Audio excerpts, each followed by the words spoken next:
Welcome to this NPTEL MOOC course, and this course is on Phonetics and Phonology, a broad overview. We have had a lot of lectures on phonetics and phonology. In many of those, we assumed certain knowledge about syllables. So in this unit, we will talk about syllables in greater detail. So while we assumed knowledge of syllables, it is because it is relatively easy for people to count the syllables of a word in a language that they speak. So much easier than counting the segments. Sometimes the vowel is not very easy to determine, but the syllable is easier to count. So syllables frequently appear in environments of phonological rules, both for deriving allophones and in morphophonemic alternation. And syllables are also the units that bear stress, and they are the ones which are counted for rhythm and accent and other purposes. So for all prosodic purposes, syllables are counted. So syllables also serve as the anchor points for tones in tonal systems and in intonation. So as we just said, in prosody, syllables are quite vital in the analysis. So in the International Phonetic Alphabet, the IPS syllables are shown by separating them with a boundary symbol, especially a period like the one that you see here, as in connective. Okay, 3 syllables. And there are other notations for syllables, like this symbol. The sigma symbol is also used for syllables. And another approach avoids boundary symbols and assumes the syllables are phonological constituents. The notation is tree structure, and the syllable constituents are labeled with, as we just said, with the Greek sigma for syllable. And this is how we see the representation in a tree structure. So the word connective that you just saw, if it is just a consonant and a vowel, it is a one branching node to the left and then the vowel, and then if there are 2 consonants flanking the vowel on both sides, then we have 2 nodes towards both sides, the consonant for the 2 consonants, and similarly again for the last syllable tiv. And a more concise notation uses brackets and notated with just a sigma. So like this, showing a syllable division, or like this, where the syllable division is shown outside the syllable. So the onset of a syllable is a consonant or sequence of consonants at the beginning of a syllable, and the coda is the consonant or sequence of consonants at the end of a syllable, and the nucleus is the vowel or diphthong found at the syllable's core and functioning as its sonority peak. So 3 important structural points of a syllable, they are the onset, the coda, and most important of all, the nucleus. So these are supposed to constitute the structure of a syllable. And the nucleus also constitutes our so-called sonority peak. Recall our sonority hierarchy that we saw in the feature lecture, where we saw that depending on the features, there is certain hierarchy. There's a cline where we have the vowels which are the most sonorous, and vowels, liquids, glides, nasals, and then on one side we have the obstruents, which are minus sonorant, and then we have the plus sonorants, which are the vowels, liquids, glides, and also nasals, and these are supposed to be plus sonorant. So obstruents are minus sonorant and these are plus sonorants. So recall your your lecture on sonorants. So vowels, liquids, glides, nasals, where the vowels are the ones which are the most sonorous. And as a result, often the nucleus is almost always occupied by a vowel, which is the segment with the highest sonority peak.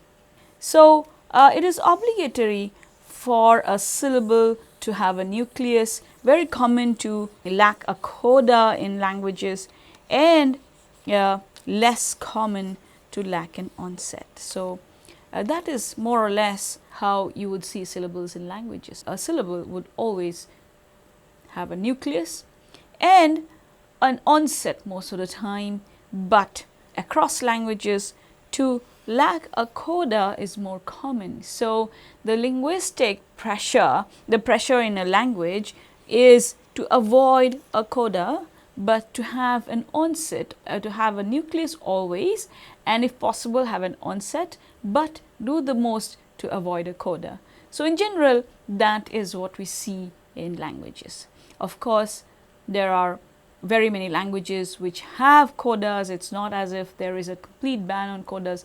Codas do occur, but there are often constraints which would come in the way of having a coda. Rather, the final consonant of a syllable would become often an onset by various processes like epenthesis, syncope, etc. So we will see those processes shortly in some data that we have, and before that let us again talk about how we see syllabification in different languages. So syllabification is how syllabification can be done, or is it predictable, is it unpredictable, what are the components which drive syllabification in a language. So the deriving syllabification must be language specific, and every language has its own principles of syllabification. Spanish 4 cuatro and Ilocano 4 cuatro. Okay, this is from borrowing, but it seems Spanish syllabifies as qua and tro, whereas Ilocano would like to have this final consonant as a coda, whereas in Spanish the two consonants in between would rather be the onset of the following syllable.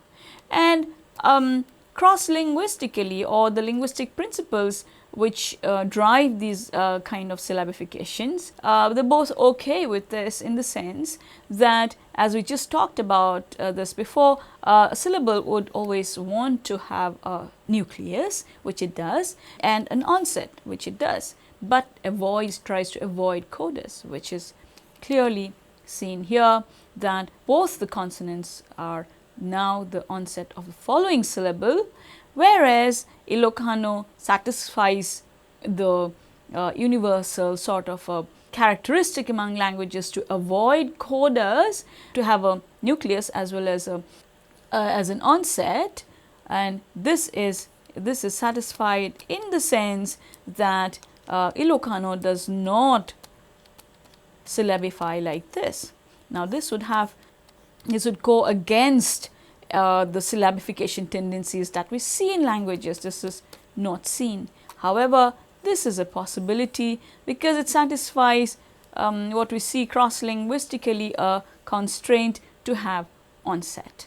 So onset is almost very often preferred in languages, so that is satisfied. However, in this language there seems to be greater tolerance for codas than in Spanish. So it tolerates a coda but also has an onset, and whereas in Spanish would prefer not to have codas as well at all and have them as onsets of the following syllables. So these are the two syllables in Spanish and Ilocano, and speakers' judgments of the two syllables is like this. In Spanish they would say qua and tro, in Ilocano they would say quat and ro. So this is what we meant when we said that language can choose its own principles of syllabification. It might completely not want to have codas, avoid codas to the extent possible. If it is possible to make it the onset of the following syllable, just make it the onset of, make of consonant the onset of the following syllable rather than a coda of the previous syllable. But at the same time, there may be also languages which may tolerate some codas, may say as long as the following consonant, as long as the following syllable will have an onset, it's okay to tolerate a coda in the preceding syllable. Now, having looked at how languages may differ in terms of syllabification, let us now see what constitutes a syllable. We already know nucleus, onset and coda. But how do we find the nucleus, onset and coda in a language? We already saw a few examples. Well, let's discuss this a bit more to understand how a nucleus may be different in different languages. So, the nucleus of a syllable is normally a vowel or a diphthong, and almost always they are not vowels or diphthongs, but in some languages other segments with lower sonority like liquids and nasals can be syllabic and form syllable nuclei. And there is a one-to-one correspondence between plus syllabic sounds and syllables. So, some sounds are plus syllabic. If you recall from your features, from the lecture on features, that some sounds are plus syllabic, which means they can be the nucleus of a syllable. That's what we mean when we say that some sounds are plus syllabic. So, every plus syllabic sound is the nucleus of its own syllable. And hence, we have examples, even there are examples from English, where a plus syllabic sound is the nucleus of its own syllable. So, it is plus syllabic in the sense that it is not a vowel, which is almost always the nucleus of all syllables, but sometimes some segments which are not vowels can also be the nucleus of a syllable. Syllabic affiliations of consonants. The main task in syllabification is determining to which syllable the consonants belong. And when a consonant immediately precedes a vowel, it must belong to the same syllable as the vowel. So, so we have examples like VCV is syllabified as VCV, not as VCV. So, this is fine and this is not so good. Why is that so? So, when a consonant precedes a vowel, it must belong to the same syllable as the vowel. So, there is this, we have this now precedence relationship here where the consonant is preceding the vowel, and then and hence it should be in the same syllable as the vowel, like this one and unlike this one. So, this is not good versus this is considered better. So, so hence that is what you do in syllabifications. When you are asked to syllabify, your task is to find out that where the consonants belong to, which syllable the consonants belong to, the preceding syllable, following syllable, etc. And there are some of these principles that generally are followed, that if there is a consonant vowel sequence, it's better consonant precedes a vowel, it's better that the consonant is a part of that syllable where the following vowel is a nucleus. And when VCCV, sometimes VCCV, as we saw in the quattro example, sometimes VCCV where the language can optimally satisfy the need to have a onset and also have a coda in the preceding syllable, and however sometimes both the consonants can be the onset of the following syllable. So, this one is pretty clear, and this one we have options. So, if there are two consonants in between, we have two options, but if you have one consonant in between, we don't seem to have the option. The consonant has to be a part of the syllable where the following vowel is the nucleus. And now we come to something important in languages, that is the maximal onset principle. We can often predict the syllabification of intervocalic clusters by observing the set of consonantal clusters that may begin a word. Now, we already saw intervocalic clusters in the preceding example. Something called the maximal onset principle may guide some syllabification in some languages, where the language may try to have as many consonants in the onset position as possible, rather than having the consonants in the coda positions. In English, approve is syllabified as approve because English words can begin with pr, but Wheatley is syllabified with li because no word can begin with tl. Okay.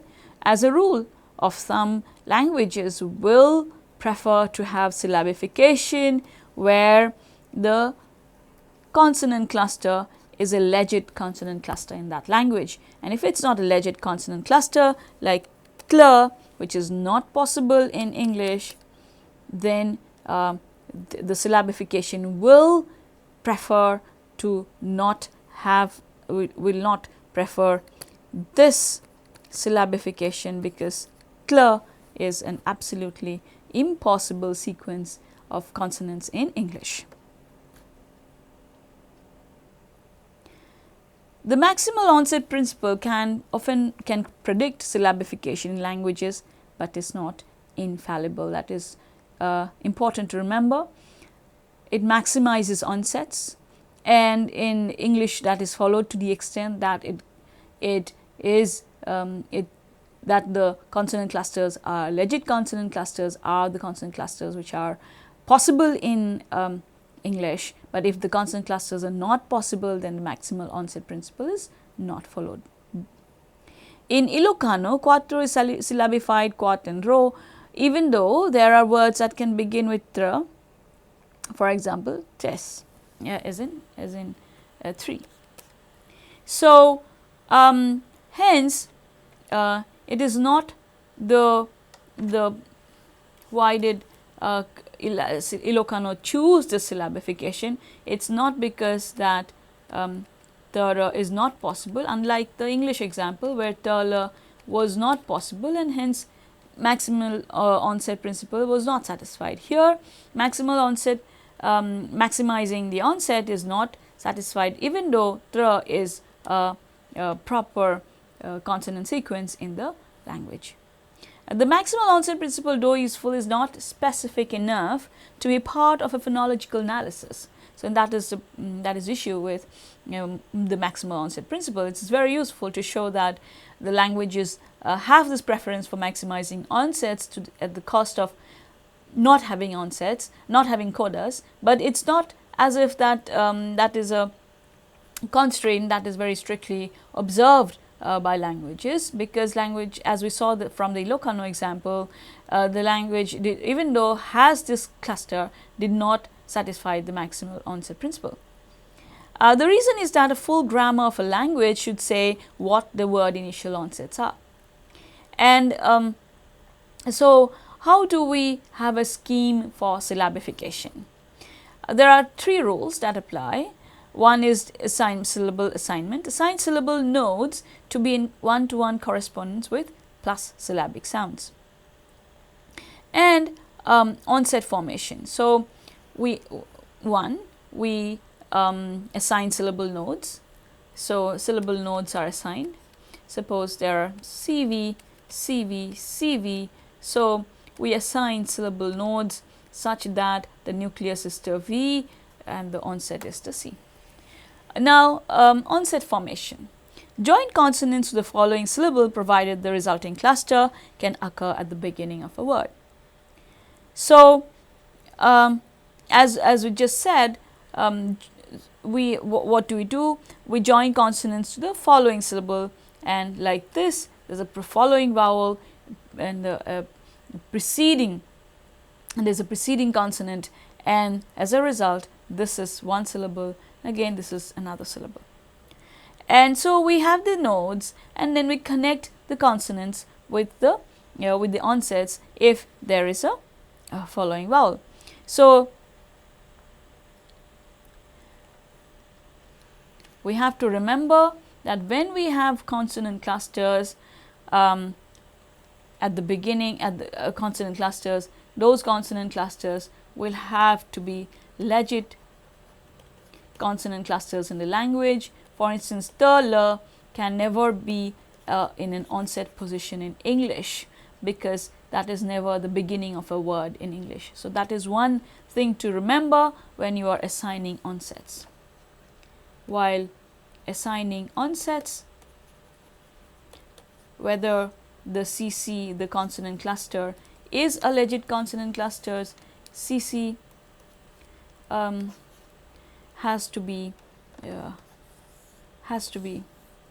one of the concerns apart from node assignment. So, and then 2 onsets, determining the onsets. So finally, then we have coda formation. Join any consonants not yet syllabified to the preceding syllable as a coda. So in English, we can assign a coda when we have those left out consonants which could not make it to the onset. So a syllable assignment must affiliate a syllable node with R and A. So let's see this.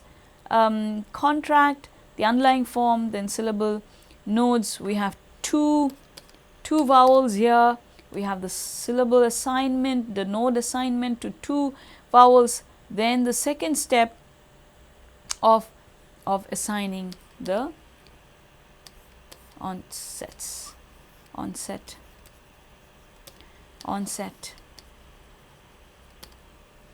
Okay, this is then the second step. Remaining consonants are syllabified by coda formation. Now what was left behind? Now n could not make it to the onset position of either syllable, or k, t could not make it to the onset position of any syllable. Now these will be your codas. So the coda, the step of coda formation, is the last step, and those are the consonants which are not connected to any node after the nucleus assignment and the onset formation. Syllabification is complicated, since rules of phonology rearrange the sequence of consonants and vowels through deletion, insertion, and other processes.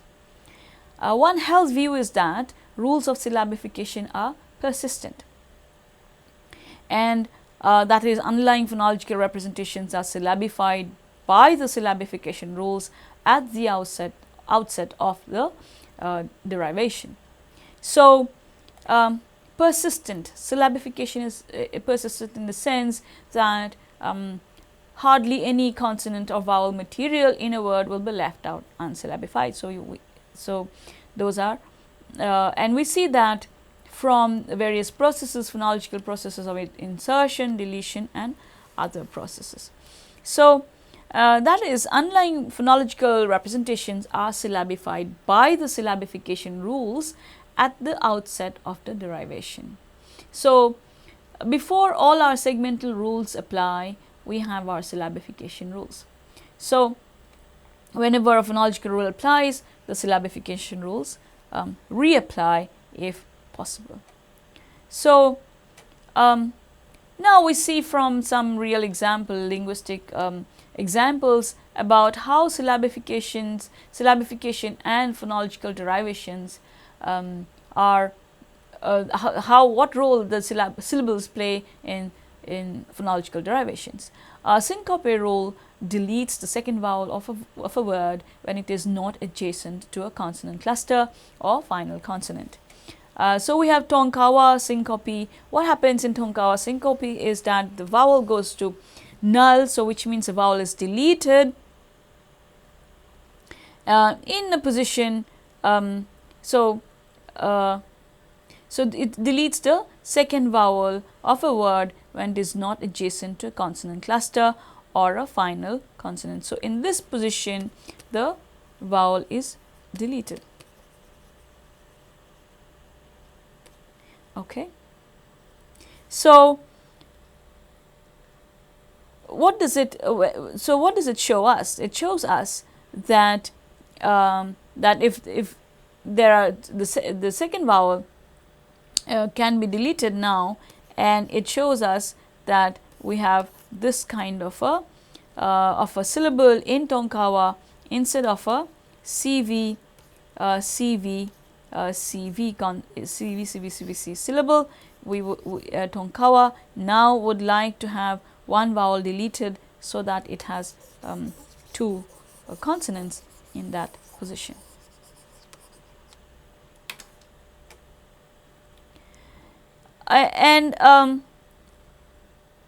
Let's look at more examples, and here's an example of notohono. So he holds it, and so the first step in what we discussed before, we have syllable assignment, and then we have onset formation, and then finally we have coda formation. So after onset formation, what was left was this material, the coda, on the right hand side of the final syllable, and that has to be the last step where the coda is formed. Now, once the form is syllabified, it is submitted to the phonological rules component of the grammar, and syncope removes the second vowel. So, we have this notohono. So we have a CV, CV, CV, and CVC. Now remember, when after two CVs, this V is going to be deleted. So now we have syllabification, but syncope will now remove the second vowel. The syllable nodes are now no longer in one-to-one correspondence. Now once a vowel is deleted, which is the nucleus of a syllable, then we don't have the syllable node there. Therefore, the persistent rule of assignment, syllable assignment, is now applicable. Once that node goes away, syllabification happens again.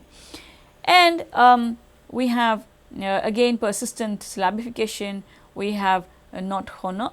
So now after removal of the second vowel, we have to now syllabify again the remaining consonant.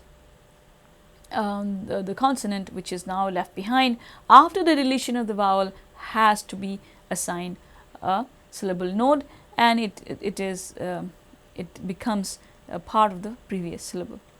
So according to persistent syllabification approach, ter is a syllable initial segment at the outset of the phonology, but ends up as a syllable final consonant. So whereas at one point it was the onset, when it was when this vowel is there, once the vowel is deleted, it has no choice but to align itself with another syllable node which is available there, which does not have a coda in the preceding syllable, and that becomes, and hence it assumes the position of the coda in the preceding syllable. Like other phonological rules, syllabification rules often respect word boundaries, and onset formation and coda formation are often word bounded. So something that we have to remember is that respect boundaries, because syllabification happens across words. In words, it has to be applicable to words in such a way that it recognizes the boundaries. So here's an example from German, das ist ein Ochs, and das ist ein alter Ochs. So that is an old fox. And that is an alter ox. So that is an old fox, old ox. And then the final consonants of das is ein and alter, all precede vowels. So as a result, we have we can see that the word boundaries are respected in the sense, in the phonology at least. Of course, in speech segmentation, that is another matter altogether. In speech, in the phonology, we have the syllables respect the word boundaries. In the sense, what does this mean? That means that these do not become syllables of the following word. So onset formation could affiliate them with syllable nodes attached to these vowels. So under a word bounded onset formation rule for German, no such affiliation is possible. So in German, they are word bounded onset. So onset, the final consonant of one word does not become the syllable of the following word, and those prosodic boundaries are maintained in a language like German. These consonants must undergo coda formation and are syllabified within their own word. So that's what we see here, that all of these are separate syllables. Das ist ein alter Ochs. And whether onset formation is word bounded or not is evidently language specific. And of course, there may be languages where those boundaries are sometimes completely removed, and as a result we have instances of languages where those between word boundaries are the syllable boundaries are removed, and as a result we have consonants which syllabify with the following word, etc. And there are examples from languages where we have new words as a result of such kind of syllabification. So obligatory onsets, optional codas, and forbidden codas. In many languages, example Arabic, Ilocano, every syllable must begin with an onset, that is, no syllable may begin with a vowel. Onsets are never forbidden. There is no such thing as an onsetless language. The typology for codas is the opposite. In many languages, codas are forbidden, and there are no languages that require every syllable to have a coda. So the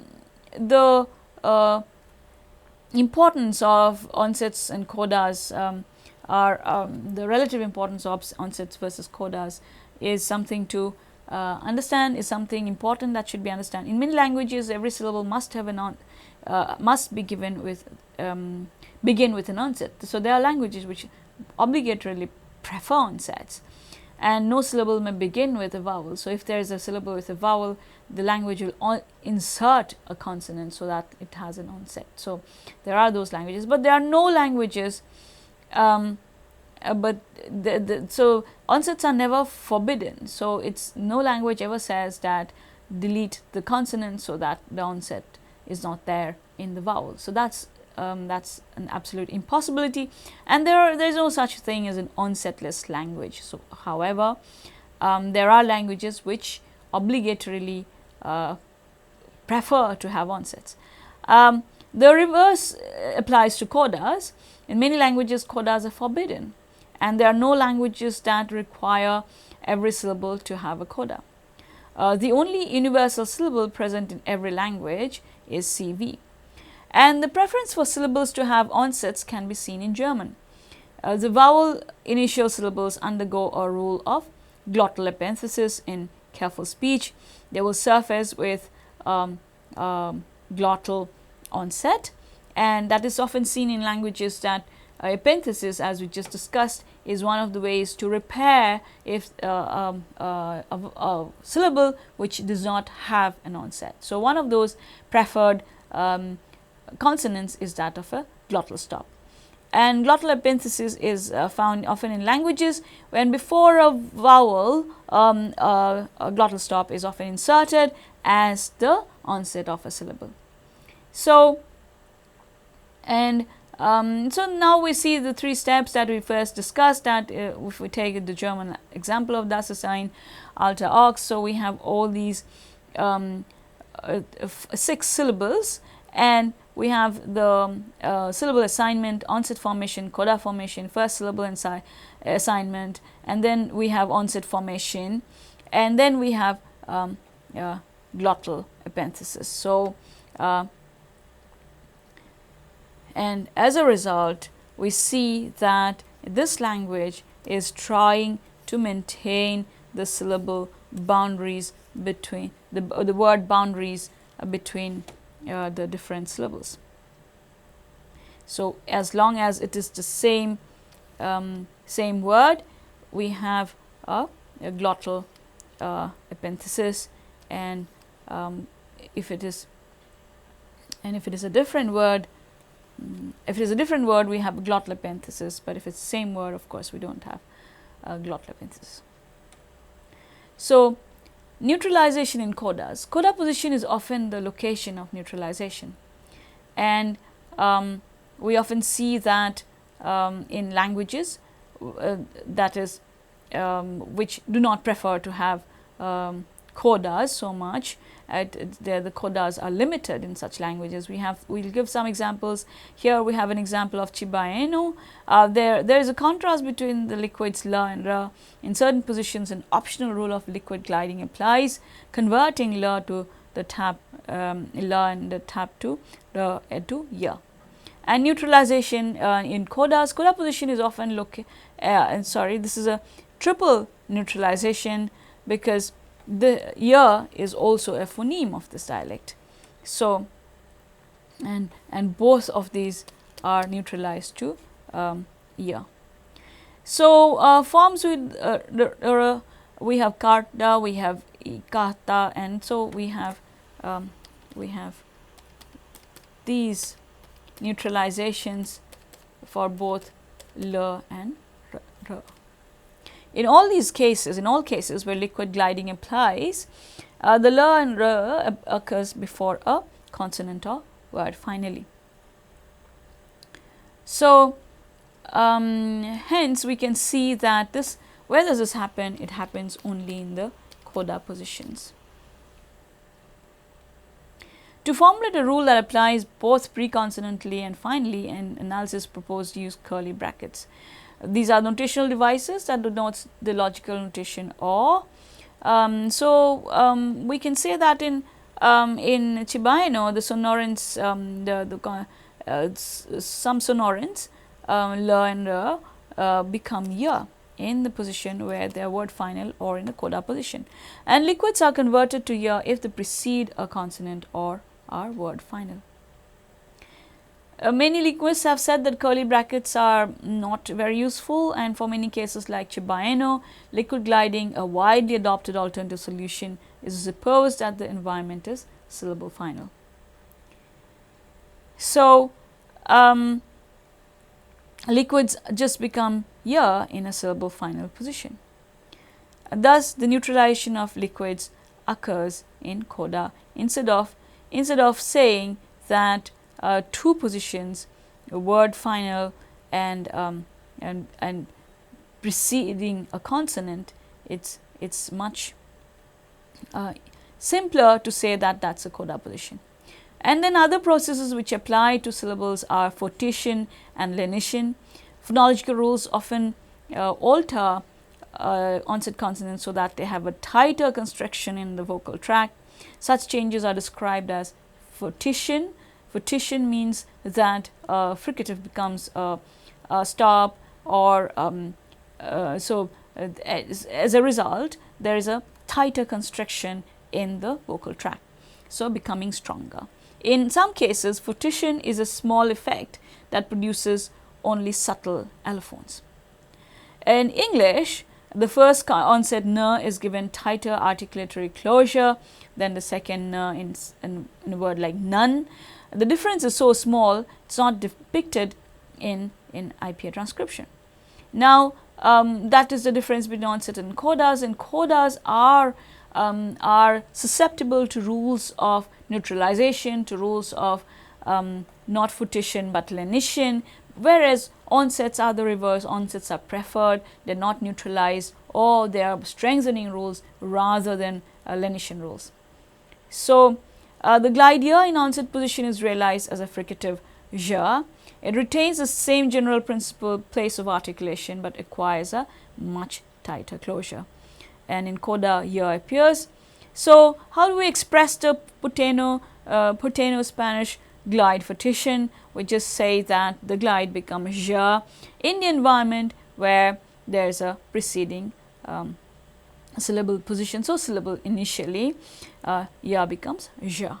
So, syllable initially, as we just said, is a position for Fortition. Syllable final or the coda positions are positions for neutralization and lenition. Weakening of closure, which is the opposition of Fortition, is called lenition. It occurs commonly in codas, and Fortition occurs in onsets. Also, codas are subject to deletion. A natural extension of lenition is deletion. It often targets coda consonants but leaves onset consonants intact. In French, nasal consonants delete in codas but not in onsets. This produces nasal zero alternation. So, nasal consonants are deleted apart from being they can be neutralized, they can be lenited, and they can also be deleted. So, as we can see in the French example, the vowel becomes a nasal in this position where it is final. As because of the deletion of the nasal, the vowel becomes nasal. So, we have these French example of bon and bonté and bonheur, where we have a schwa deletion here, but we have ter deletion. So we have in this position we have ne deletion. So we have bon, and then we have again nasal deletion here. So we have bonté or bon, but bon.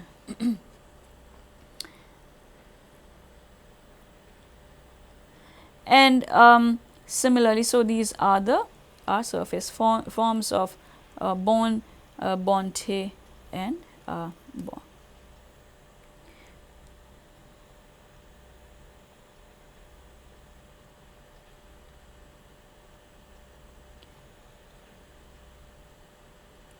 Many rules epenthesize vowels can be analyzed in terms of the syllable structure of the language they occur in.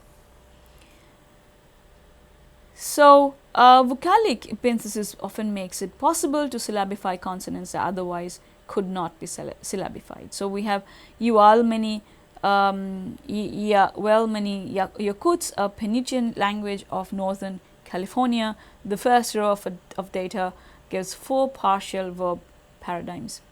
Yuvalmeni Yokuts is very important language to understand how structure is, how to a couple of different processes are actually trying to achieve a certain type of syllable.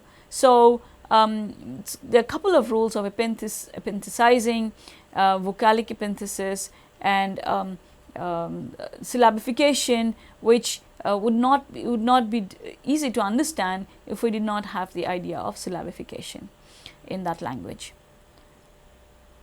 And syllables and derivations of vocalic epenthesis. So, these are the examples from Yuvalmeni Yokuts, and we see that Yuvalmeni Yokuts have glottal stop and before a stop consonant, and we have these suffixes al or n or hin or mi and nith, and preceding those we have consonants in all these examples. Now, and similarly we have the nouns where we do not have those suffixes. Now, let us see what happens in Yuvalmeni Yokuts in terms of alternation. So, in the last lecture we talked about allomorphs. So, allomorphs are different forms of morphemes, and an allomorph of the form CVCC occurs before vowel initial suffixes such as al and n. So, we saw the 2 consonants there in the data just now.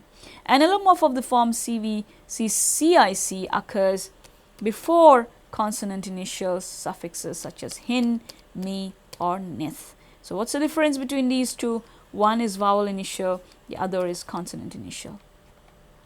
So, let us see other alternations in Yuvalmeni Yokuts. All vowel zero alternations of this type involve the vowel e.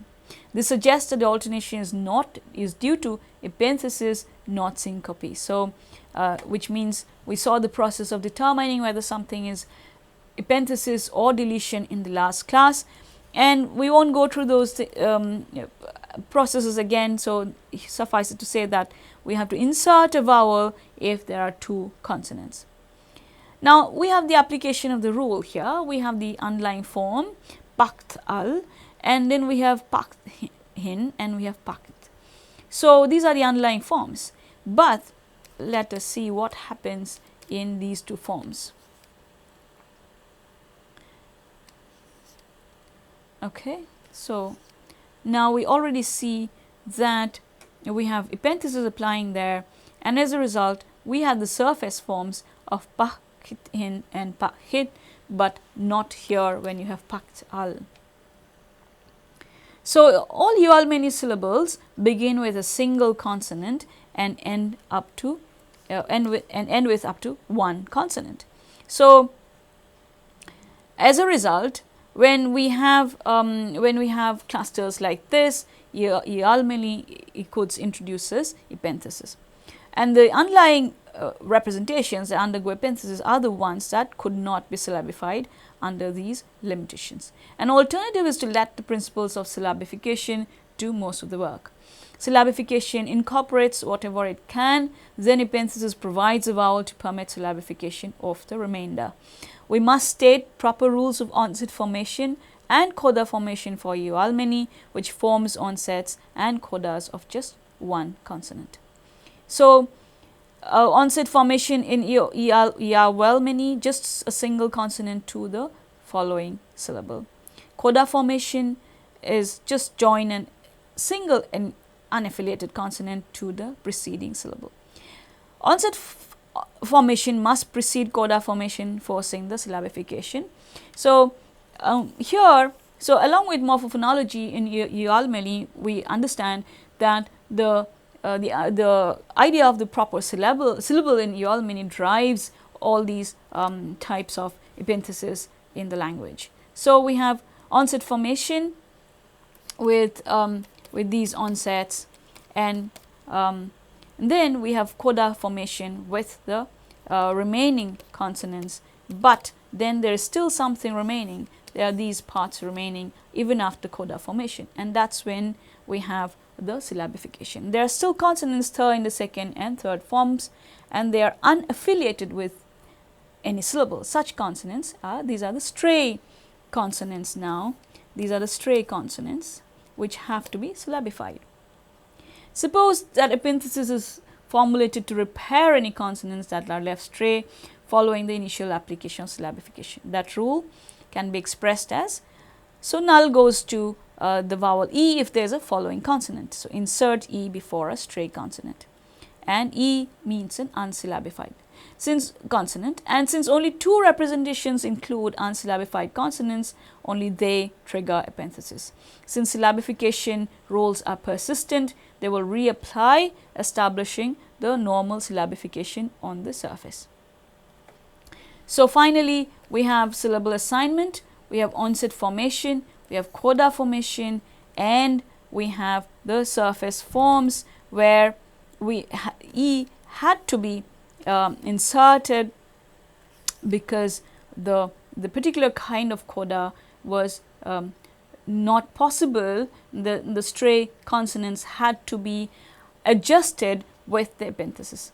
So, the revised version of epenthesis is an improvement for two reasons. It unifies the separate environments of the earlier rule in one single environment, that is, stray consonants have to be again resyllabified. It establishes a connection between syllabification principles and the epenthesis. So, epenthesis in Yuval-Many cannot be understood without understanding the syllabification procedure of Yuval-Many Yokuts. So, thank you for your attention. We have finished our lecture on syllables today, which will be helpful in understanding both phonology and phonological alterations as well as morphological alterations. Thank you.